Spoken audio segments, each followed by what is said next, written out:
Shalom, puji Tuhan. Mari kita sama-sama menikmati hadirat Tuhan hari ini. Kita percaya adalah Bapa yang kita sembah, adalah Bapa yang selalu setia, yang siap memberkati hidup saya dan saudaraku. Sebab itu mari kita sama-sama naikkan pujian, nyanyikan bersama. Bapa, Kau setia. Bapa, Kau mulia. Tenanglah jiwaku, aman bersamamu.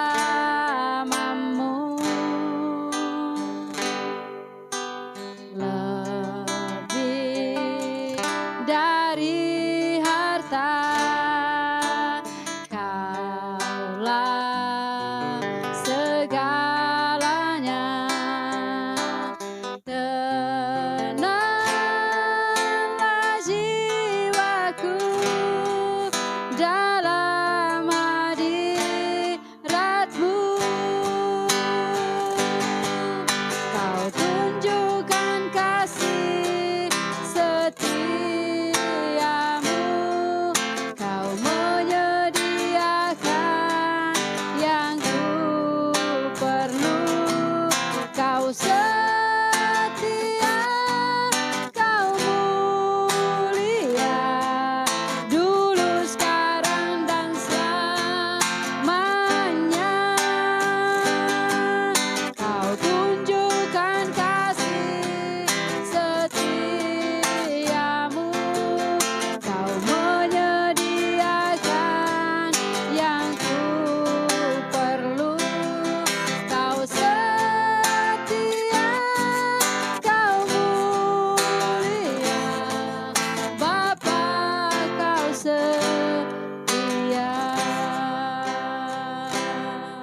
setia, Kau setia, Kau mulia lagi, Kau setia, Kau mulia, Bapa Kau setia.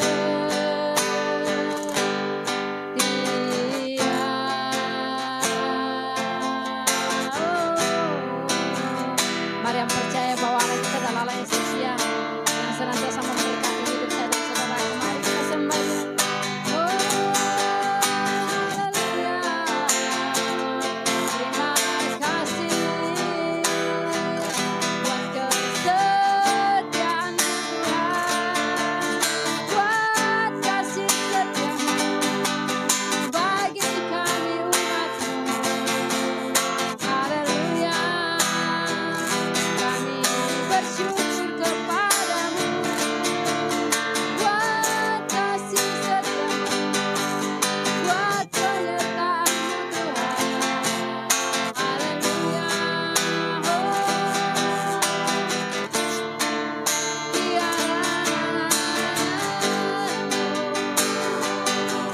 Haleluya.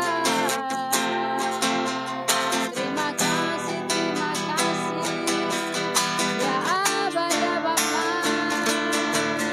Oh,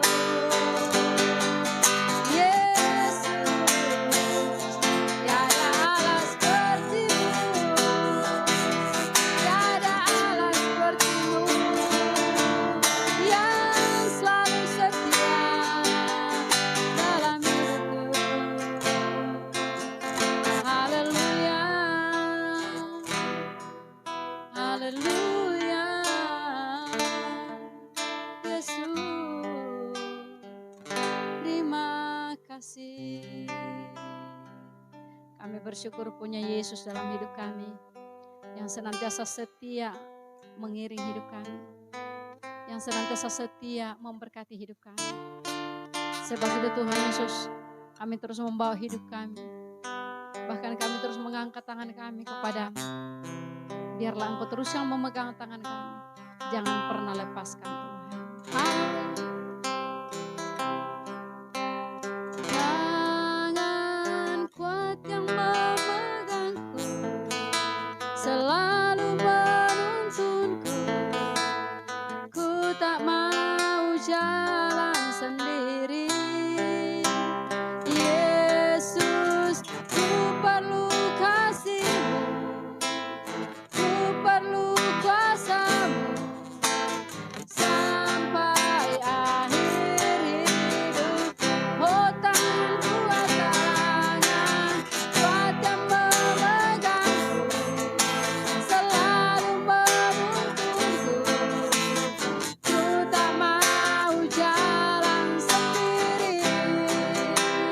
Yesus, ku perlu kasih-Mu, ku perlu kuasa-Mu sampai akhir hidupku. Mari sama-sama kita angkat tangan kita di hadapan Tuhan. Tangan kuat yang memegangku, selalu menuntunku. Ku tak mau jalan sendiri. Yesus, ku perlu kasih-Mu, ku perlu kuasa-Mu sampai akhir hidupku, sampai akhir hidupku.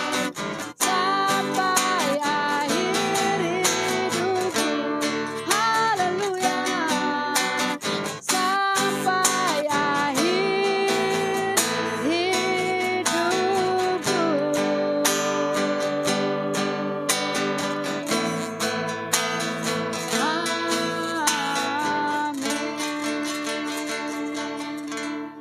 Shalom Bapak Ibu Saudara yang terkasih dalam Tuhan Yesus. Kita akan merenungkan kebenaran firman Tuhan. Untuk itu kita akan berdoa memohon pertolongan Roh Kudus menuntun kita, biar kita boleh dimengertikan dan disanggupkan untuk melakukannya. Mari berdoa. Kemuliaan hanya bagi-Mu Allah Bapa pencipta langit dan bumi, yang menyatakan dirinya dalam pribadi Kristus Yesus Tuhan, yang senantiasa menuntun kami dalam pribadi Roh Kudus, Allah yang Esa Tritunggal mulia, yang kami sembah muliakan dalam kehidupan kami. Kami memohon kepadamu ya Roh Kudus, tuntunlah kami dalam merenungkan kebenaran firman-Mu ini, dan sanggupkanlah kami dalam melakukannya, supaya setiap janji-Mu boleh kami terima dan alami dalam hidup kami, bahwa orang yang berbahagia diberkati adalah orang yang mendengar dan melakukan. Tetapi lebih dari semua itu, biar nama-Mu dipuji, dimuliakan dalam kehidupan kami ketika kami menghidupi kebenaran-Mu. Dimuliakanlah Engkau kini dan sepanjang masa, dalam nama Yesus Kristus Tuhan kami berdoa. Amin. Puji Tuhan. Bapak Ibu Saudara yang terkasih di dalam Tuhan Yesus, hari ini bersama-sama kita akan merenungkan kebenaran firman Tuhan yang terambil dari Matius pasal 27 ayat 24 sampai dengan ayatnya yang ke-27. Lembaga Alkitab Indonesia yang menerbitkan Alkitab ini dan menerjemahkannya memberi judul perikop ini, dua macam dasar. Demikian firman Tuhan.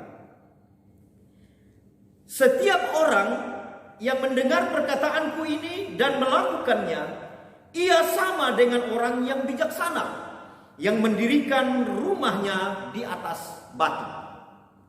Kemudian turunlah hujan dan datanglah banjir, lalu angin melanda rumah itu, tetapi rumah itu tidak rubuh sebab didirikan di atas batu.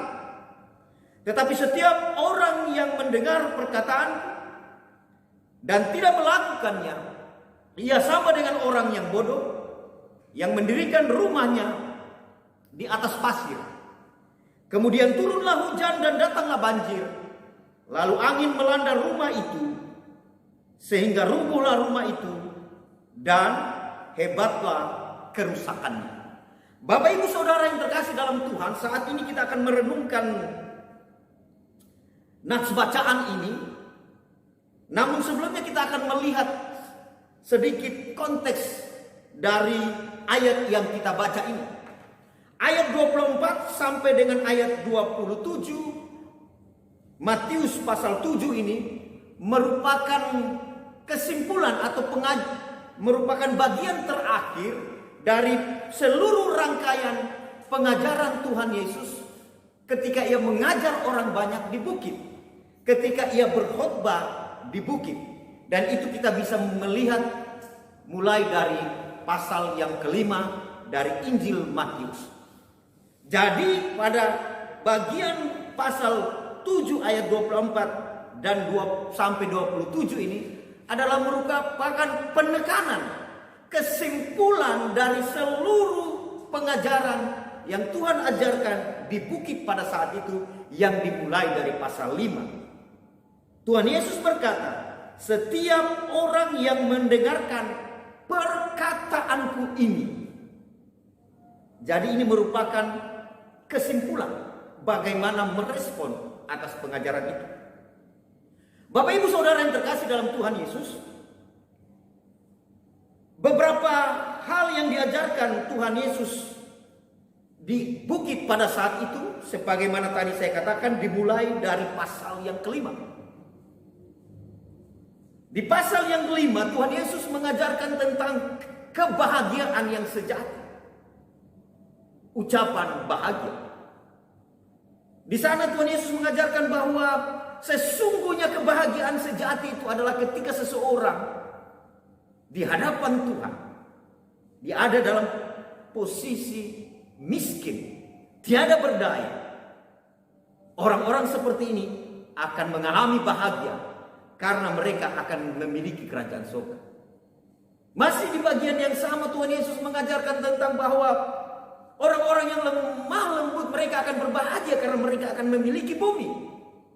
Bahkan masih juga di bagian yang sama Tuhan Yesus mengajarkan bahwa orang-orang yang bahagia, kebahagiaan yang sejati ketika saudara dan saya memiliki rasa haus dan lapar akan kebenaran. Karena kenapa? Karena akan dipuaskan. Bahkan dengan tegas juga di sana diajarkan bahwa orang akan berbahagia manakala ia suci hatinya, manakala ia tulus hatinya, karena mereka akan melihat Tuhan, melihat karya Tuhan dalam kehidupanmu. Masih di pasal 5 Tuhan Yesus mengajarkan hubungan dirinya dengan hukum Taurat, yang mengajar hakikat-hakikat perintah di hukum Taurat. Salah satu contohnya ketika hukum Taurat menyatakan bahwa perzinahan itu adalah tindakan, tetapi Tuhan Yesus mengajar lebih lagi bahwa sesungguhnya pada hakikatnya perzinahan itu sudah bisa terjadi ketika seseorang lelaki atau sebaliknya bisa jadi perempuan melihat lawan jenisnya dan menginginkan dalam hatinya, dan hal-hal yang lain tentang hakikat hukum Taurat. Dan kemudian pada pasal 6 Tuhan Yesus mengajarkan tentang bagaimana hakikat memberi sedekah, berbagi. Tuhan Yesus menekankan motivasi untuk menjaga motivasi. Jangan sampai motivasi dalam hal memberi sedekah, berbagi, dimotivasi, didorong oleh tindakan biar dibalas dengan puji-pujian. Pada pasal 6 Tuhan Yesus juga mengajarkan tentang hal berdoa, di mana Tuhan Yesus menekankan di sana supaya orang yang berdoa jangan bertindak seperti orang munafik, seperti orang yang tidak mengenal Tuhan dengan kata-kata bertele-tele. Doa-doa hanya merupakan tindakan-tindakan pertunjukan supaya dilihat orang. Dan masih dalam pasal 6 Tuhan Yesus mengajarkan tentang hal berpuasa. Bagaimana orang harus berpuasa, jangan berpuasa seperti orang munafik, memamerkan kerohanian. Kemudian Tuhan Yesus juga mengajarkan tentang bagaimana mengumpulkan harta, termasuk tentang hal kekhawatiran. Itu di pasal 6. Masih di pasal 7 yang mengajarkan bagaimana tentang jangan menghakimi. Masih juga pada pasal 7 yang mengajarkan tentang hal pengabulan doa. Dan di pasal yang 7 juga yang sama, yang mengajarkan tentang jalan yang benar dan tentang pengajaran sesat. Sesudah itu, lalu ia menyimpulkan dengan ayat 24 sebagaimana yang kita baca tadi, bahwa setiap orang yang mendengar perkataanku ini, setiap orang yang mendengar pengajaran-pengajaran ini. Dan pada ayat 24 dan 25 ada segolongan orang yang mendengarkan kebenaran firman Tuhan dengan respon yang berbeda dibanding dengan segolongan orang yang mendengar firman Tuhan juga pada ayat yang ke-26 dan 27. Sehingga judul perikop dua macam dasar ini kita boleh gambarkan secara sederhana. Ada dua kelompok orang, atau secara sederhananya lebih lagi, ada dua kelompok orang percaya yang disampaikan, dinyatakan di ayat 24 sampai 27 Matius 7 itu. Sehubungan dengan mendengar firman. Kita akan membahasnya, Bapak Ibu. Dua kelompok yang berbeda, tetapi memiliki persamaan dan perbedaan yang nyata. Mari kita melihat dari persamaannya, dua kelompok ini. Persamaannya bahwa dua kelompok yang berbeda ini adalah sama-sama orang yang mendengarkan perkataan Tuhan Yesus. Sama-sama orang percaya yang mendengar khotbah.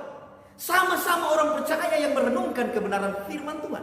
Bahkan sama-sama orang percaya yang bisa saja menyanyikan puji-pujian yang diciptakan, yang digubah berdasarkan kebenaran. Sama-sama mendengar perkataan Tuhan.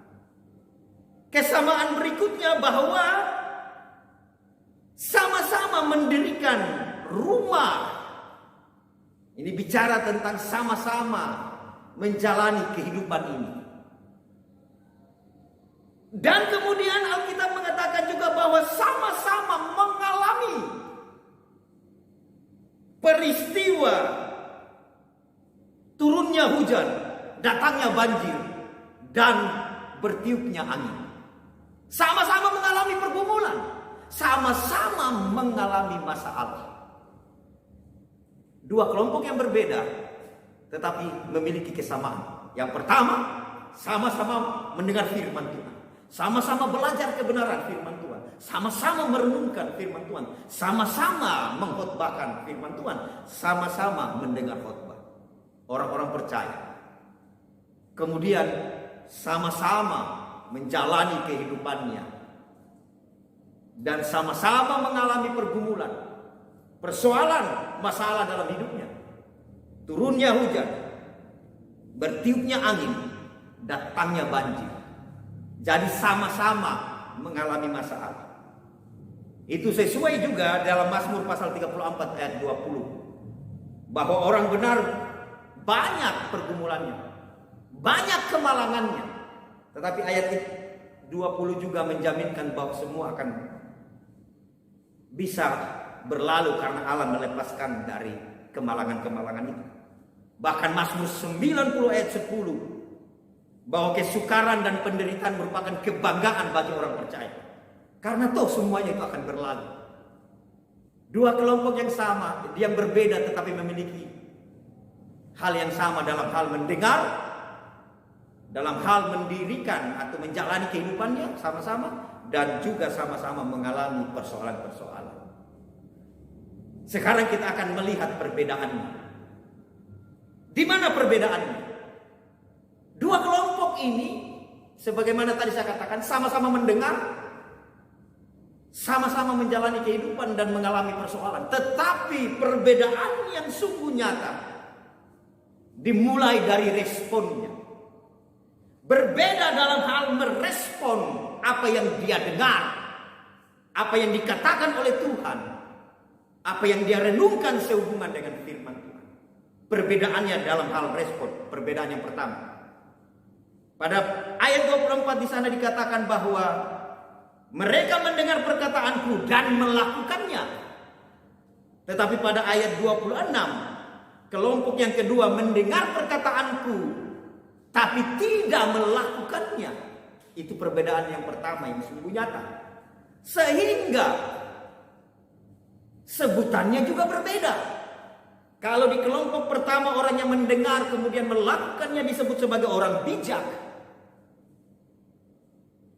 Tetapi di kelompok yang kedua yang mendengar tetapi tidak melakukannya disebut sebagai orang yang bodoh.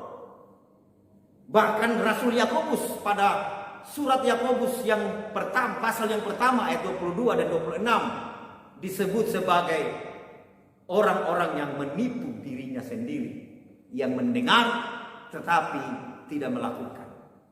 Persamaan yang kedua yang tadi. Yang pertama tadi dalam hal respon, mendengar dan melakukan. Di kelompok yang kedua mendengar dan tidak melakukan. Kemudian perbedaan yang kedua dalam hal penyebutan. Statusnya sebagai orang bijak, kelompok yang kedua sebagai orang-orang yang bodoh. Kemudian Bapak Ibu Saudara yang terkasih dalam Tuhan, persamaan yang berikutnya yang disebut dalam bacaan kita ini, perbedaannya adalah apa yang dialami antara kelompok orang-orang yang pertama ini dengan kelompok orang-orang yang kedua. Kelompok orang-orang yang pertama yang mendengarkan kebenaran firman Tuhan, merenungkannya dan kemudian melakukannya disebut orang bijaksana. Dan ketika hujan turun, angin bertiup, banjir datang. Di situ dikatakan bahwa rumahnya tetap berdiri kokoh karena didirikan di atas batu. Tetapi di satu sisi kelompok yang mendengar tiada melakukan ini, orang-orang percaya mendengar kebenaran firman Tuhan tetapi tidak melakukannya, yang kemudian disebut sebagai orang-orang bodoh. Apa yang mereka alami, apa yang dialami oleh kelompok ini, di situ dikatakan bahwa rubuhlah rumah itu yang didirikan di atas pasir itu, dan hebatlah kerusakannya. Bapak Ibu Saudara yang terkasih dalam Tuhan, apa yang kita mau pelajari dari hal ini? Satu saja penekanannya yang Tuhan Yesus ajar, bahwa sungguh datang menghampiri Tuhan untuk mendengar dan belajar kepadanya, itu sesuatu hal yang perlu. Tetapi lebih daripada semua itu adalah menghidupi apa yang kita dengar, apa yang kita baca, apa yang kita renungkan dari kebenaran firman Tuhan. Karena bisa jadi kita sama-sama orang yang percaya kepada Tuhan, yang mendengarkan perkataan Tuhan, tetapi dalam hal meresponnya berbeda. Sehingga tidak jarang sekalipun kita sama-sama mengalami datangnya hujan, turunnya hujan, datangnya banjir, dan bertiupnya angin, masalah-masalah, pergumulan. Tetapi yang terjadi berbeda Bapak Ibu. Akibat dari semuanya itu berbeda. Satu tetap teguh, yang satunya digambarkan di sini ibarat rumah yang rubuh dan kerusakannya hebat. Karena itu Bapak Ibu Saudara yang terkasih di dalam Tuhan, sebagaimana Rasul Yakobus menulis, Yakobus pasal 1 ayat 22, demikian firman Tuhan. Tetapi hendaklah kamu menjadi pelaku firman, dan bukan hanya pendengar saja. Sebab jika tidak demikian, kamu menipu dirimu sendiri. Karena jika orang hanya mendengar firman saja dan tidak melakukan, ia seumpama orang yang mengamati mukanya yang sebenarnya di depan cermin. Baru saja ia memandang dirinya, ia sudah pergi. Atau ia segera lupa bagaimana rupanya.